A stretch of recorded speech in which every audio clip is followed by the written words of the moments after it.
So the other night, I was studying late in the UNSW Law Library, and as I was leaving, the security guard said, "Oh, would you like an escort?" And I was honestly taken aback initially because I had no idea that a service like this existed. You know, navigating the campus at night after hours can be quite daunting as a woman, and we have these amazing services, an escort service to take you to local transportation and a shuttle service to take you home within 2 kilometres. The issue is, you're probably like me, like you've never heard of these. So we really want to remedy this problem by increasing the visibility of these services and the comfort of students to use these services.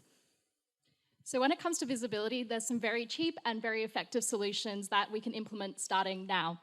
The first thing is signage. There's just not enough signs around letting students know about the existence of these services.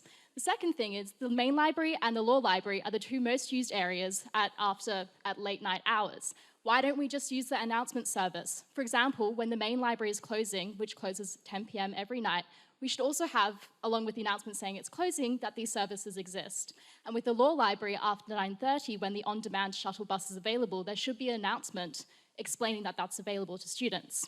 Finally, there should be greater engagement with other stakeholders who can spread the word. For example, teachers teaching late night courses should let students know when the course is finished or the class is finished that these services are available.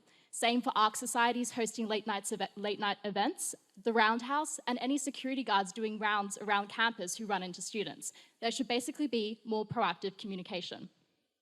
We also want to increase the comfort of people to use these services, so using language like, do you want to lift to the light rail rather than do you want an escort might be really helpful. And we want to ensure there's dialogue with key groups, so Women's Society, Queer Society, People of Colour Collective. Thanks.